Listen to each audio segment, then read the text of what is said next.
Santiago, como saben, es tecnólogo, es economista en la vida pasada, ¿no? Economista, ha estudiado en Singularity University, fue el embajador de Singularity durante más de 5 años en la Argentina. Como empresario ha fundado Quasar Ventures, OfficeNet y bueno, otras tantas. Lo pueden leer en La Nación, en La Metro. Pero lo dejo a él. Pensemos un poco cómo va a ser el futuro de nuestro trabajo. Bienvenido. Bueno, buenas noches a todos. Es un placer poder hablarles. Efectivamente, la idea es hablar un poco acerca del futuro del trabajo, como una de las áreas particularmente donde la aceleración del cambio que estamos viviendo va a tener un impacto más rápido. Creo que no sorprendo a nadie si digo que nuestra vida ocurre a un ritmo cada vez más acelerado, casi como si estuviéramos viviendo en cámara rápida. Pero de alguna manera esa aceleración no termina de hacer mella en nosotros, no terminamos de poder imaginar un mundo demasiado diferente al actual. Y en el trabajo el mundo está cambiando y está cambiando muy rápido. En un estudio presentado por el Banco Mundial este año, ¿no hay monitor adelante? ¿Se puede poner monitor? En un informe presentado por el Banco Mundial este año, salió una muy buena noticia, así que quiero empezar compartiendo con ustedes esa buena noticia. En este informe presentado por el Banco Mundial, la Argentina lidera el mundo en porcentaje de empleos que van a ser sustituidos por software y robots. Al fin somos líderes en algo, ¿no? La Argentina está en la cabeza mundial en el camino hacia el pleno desempleo. Este dato, en definitiva, no es específico, no ocurre solo en la Argentina.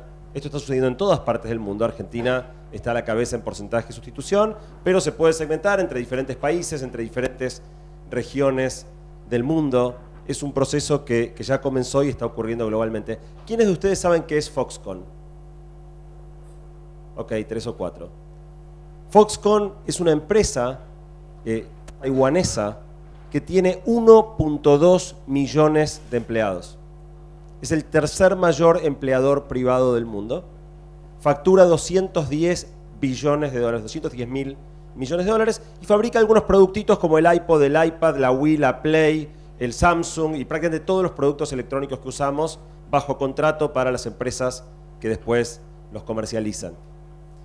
Foxconn, aparte de emplear a 1.2 millones de personas, anunció recientemente que está incorporando 1 millón de robots para reemplazar trabajo humano y que pronto va a dejar directamente de contratar personas.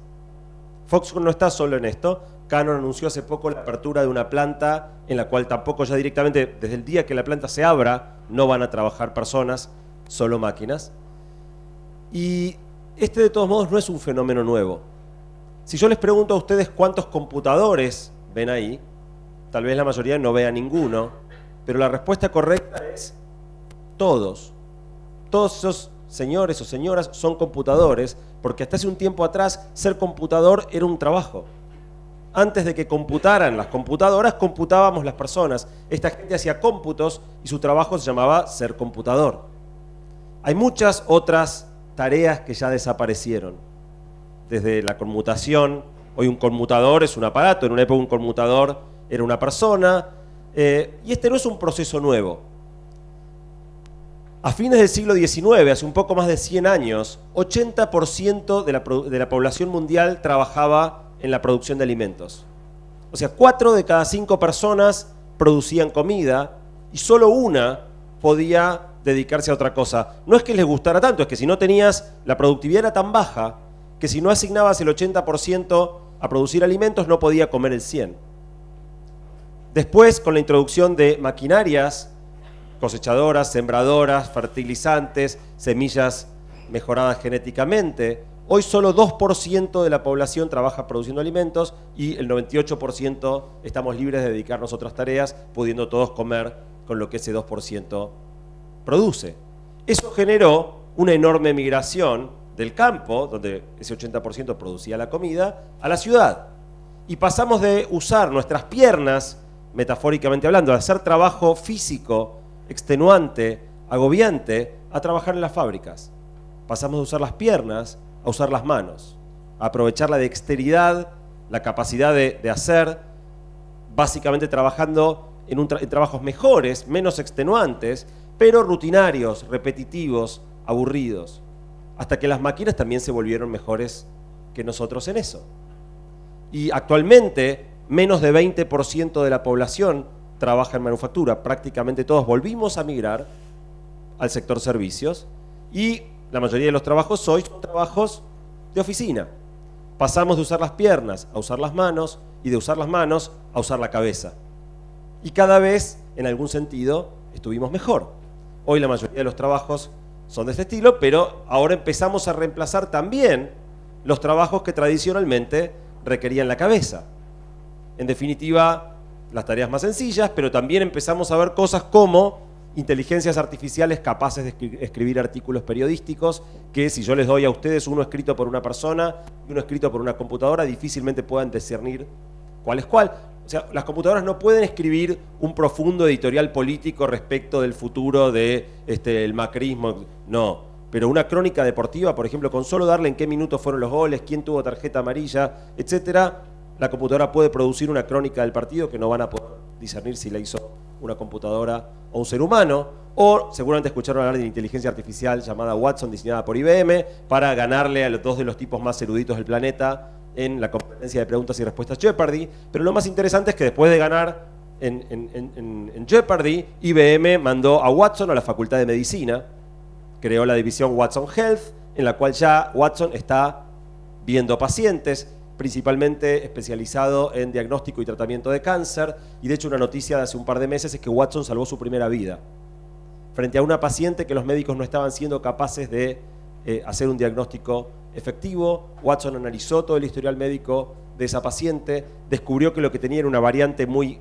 poco común de leucemia, indicó el tratamiento adecuado y salvó la vida de esa mujer. Yo creo que no falta mucho tiempo para que ningún médico humano pueda atender sin la asistencia de una inteligencia artificial que le lea toda la bibliografía, todos los casos previos, analice la historia clínica de una manera que ningún médico puede manejar tantos datos en su cabeza, etc.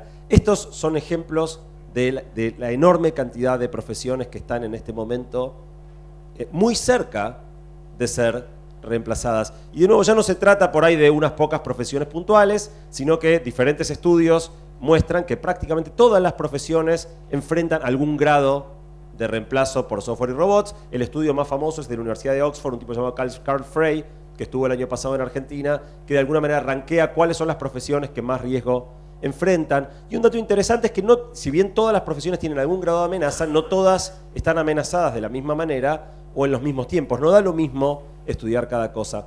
Pero lo más interesante es que por primera vez algunos expertos empiezan a ver que dos variables que siempre fueron íntimamente unidas, que es la producción y el empleo, perdón, el ingreso de la economía, el producto bruto de la economía y el empleo, por primera vez parecen empezar a despegarse. Históricamente, cuando la economía entraba en auge, el empleo subía, el desempleo caía. Cuando la economía entraba en recesión, el desempleo se disparaba, el empleo caía. Iban muy de la mano producción y empleo. Por primera vez estamos empezando a ver una economía que crece sin necesidad de estar generando empleo por este proceso de reemplazo. Y lo curioso es que en este contexto, en el cual algunas profesiones están mucho más amenazadas que otras, nos encontramos con los millennials, estos chicos nacidos en el momento del cambio de siglo, chicos nacidos en el año 99, que están actualmente entrando a la universidad. No se sientan viejos, pero en este momento los chicos que están entrando a la universidad son chicos nacidos en el año 98-99. Y lo interesante es mirar, seguramente estos chicos que entienden el mundo digital como nadie, que nacieron con una computadora en su cuna, entienden este proceso de cambio y están eligiendo las profesiones del futuro. ¿No es así? No, no es así. De hecho, si miramos el censo de la UBA, por tomar la universidad más grande del país, y miramos qué carreras eligen los famosos millennials, los nativos digitales, las carreras más elegidas son las de ciencias económicas, en segundo lugar derecho, en tercer lugar enfermería, arquitectura, psicología, educación, medicina. Un montón de profesiones más en el medio, y recién abajo aparecen, por ejemplo, todas las ingenierías, incluyendo hasta los ingenieros civiles. Argentina produce 4.600 ingenieros por año. Necesitaríamos por lo menos 3 veces ese número. 4.200 personas relacionadas a la informática, 1.300 biólogos, 400 matemáticos, 100 físicos, 20 estadísticos. En definitiva, seguimos eligiendo exactamente las mismas carreras que elegimos siempre, a pesar de que vemos todo este ritmo de cambio a nuestro alrededor. Y entonces de lo que quiero hablar rápidamente es qué cosas podemos hacer hoy para prepararnos mejor para estos cambios que se vienen.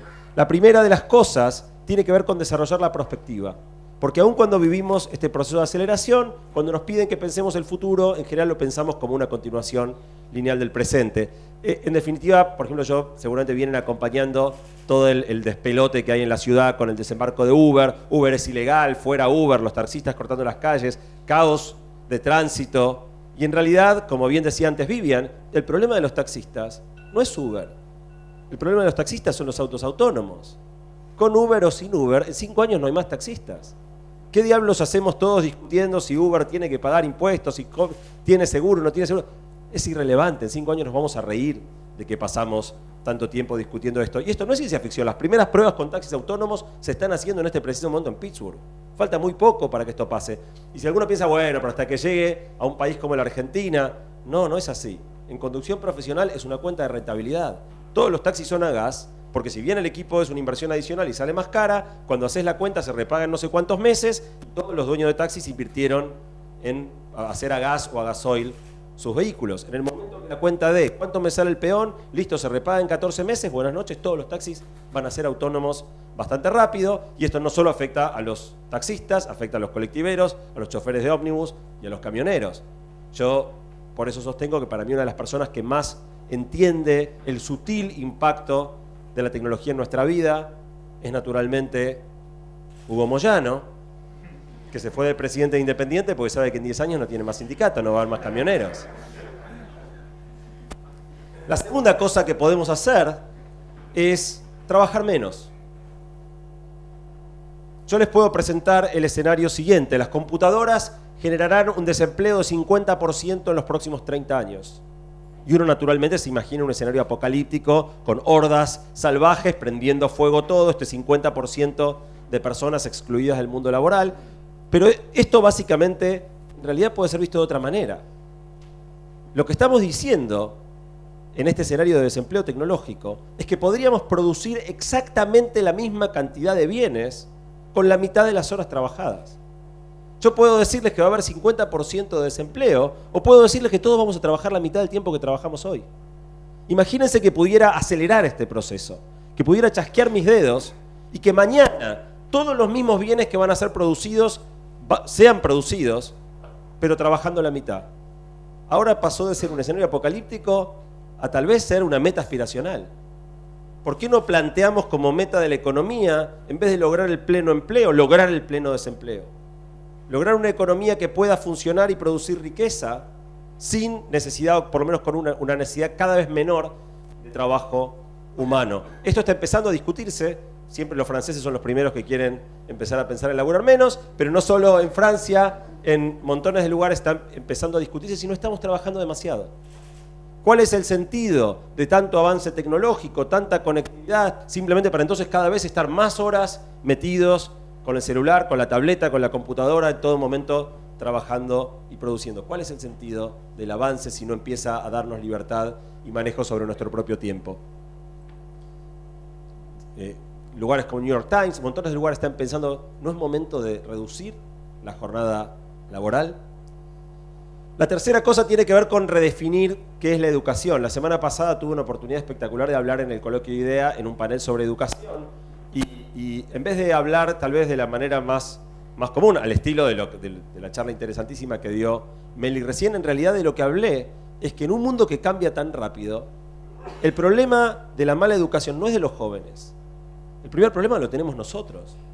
Si nosotros creemos que este sistema educativo no prepara a los chicos para el mundo que viene, nosotros somos producto del mismo sistema que no funciona para ellos. ¿Por qué pensamos que sí funcionó para nosotros? Estando ahí en el coloquio de IDEA, pregunté quiénes pensaban que había que enseñar programación en las escuelas.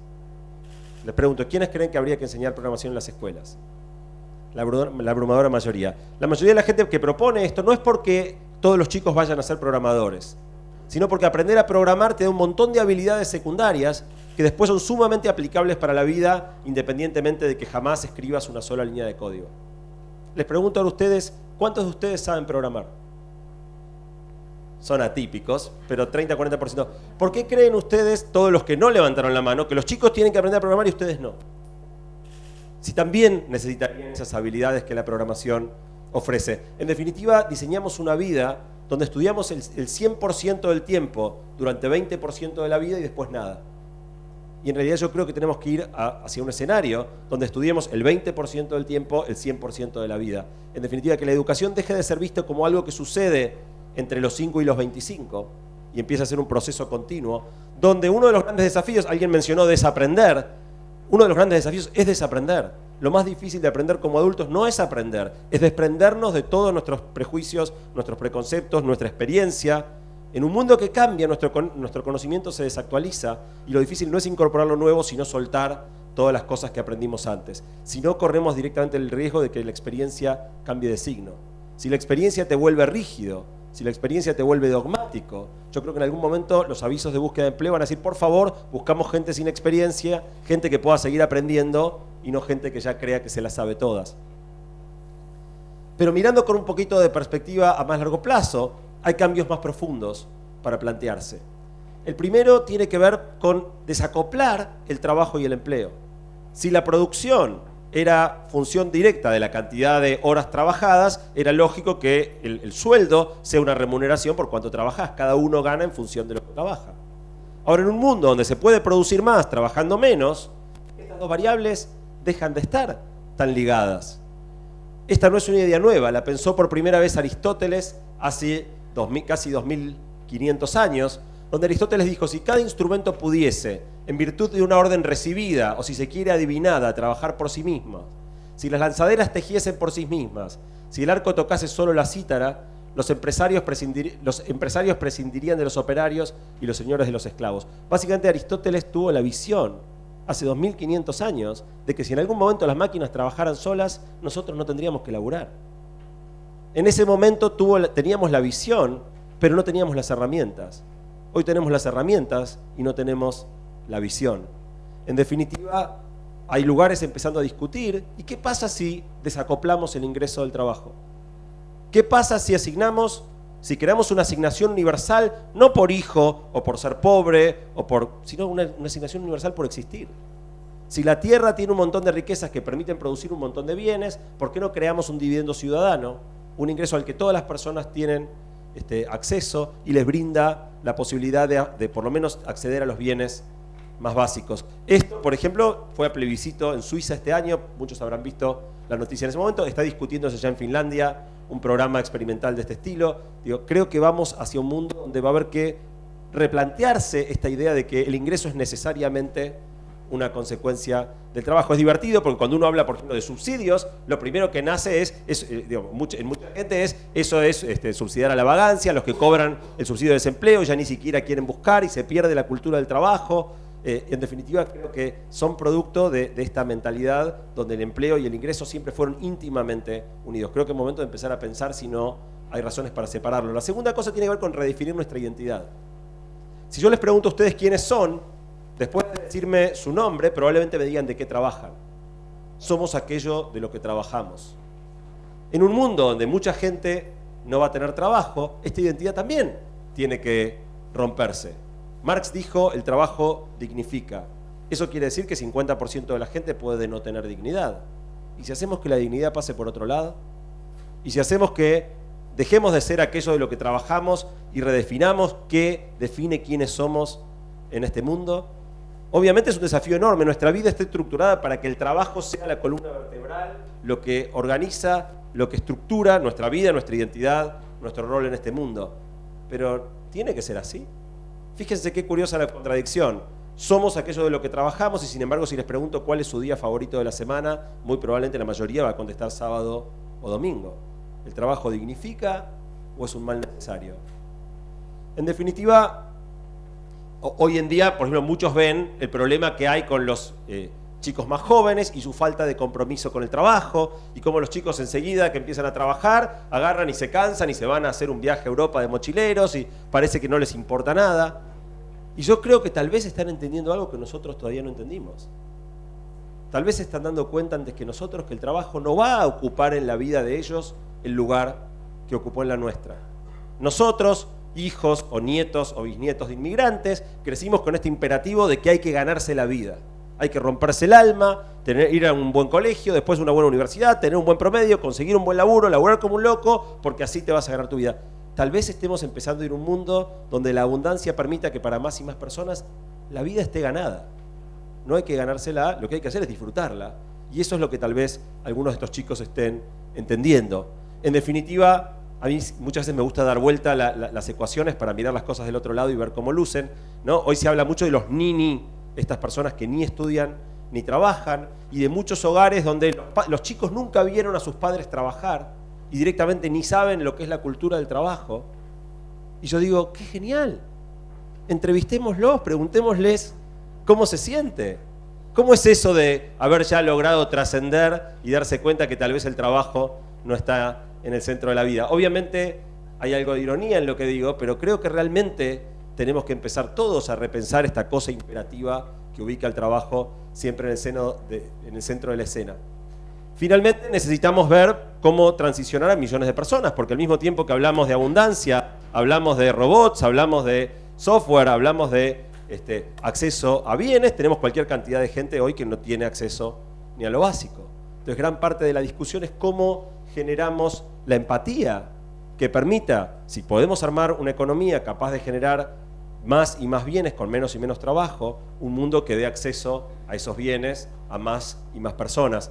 Para terminar, quiero hablar un minuto de un ensayo muy lindo que escribió el economista John Maynard Keynes en 1930. En plena crisis del 30, cuando el mundo se caía a pedazos, Keynes publica este artículo llamado Posibilidades económicas para nuestros nietos, donde se pregunta cómo sería el mundo 100 años después, en 2030. O sea, básicamente cuando Keynes hablaba de sus nietos estaba pensando en nosotros. Y Keynes plantea que para 2030 iba a haber desaparecido la escasez. Esta idea central de la economía es la ciencia de la escasez. Keynes dice en 2030 ya no va a haber más escasez. En 2030 va a haber bienes suficientes para todos porque las computadoras y las máquinas, las máquinas van a haber reemplazado el trabajo humano y vamos a poder producir una enorme cantidad de bienes. Y después Keynes hace dos predicciones más. La primera es que ante esta abundancia de bienes iba a haber suficiente para todos y que las desigualdades sociales iban a desaparecer. Y que el lujo se iba a convertir en profundamente inmoral, una conducta social totalmente censurada y vergonzante. Yo creo que los indicadores muestran que vamos bastante en camino a cumplir la primera predicción de Keynes, la desaparición de la escasez, pero estamos muy lejos de lograr las otras dos. Tenemos un mundo que acepta niveles absurdos de desigualdad y un mundo donde la ostentación y el consumismo ocupa un lugar cada vez más y más central en nuestras vidas. Pero no estamos perdidos. Tenemos en nuestras manos la posibilidad de trabajar para hacer cumplir la segunda y la tercera profecía de Keynes. Lograr que esta posibilidad increíble, tal vez de tener cada vez más, trabajando cada vez menos, sea la plataforma para realmente cerrar las brechas y repartir los bienes de otra manera y para encontrar en la vida un sentido que vaya más allá del consumo. Gracias.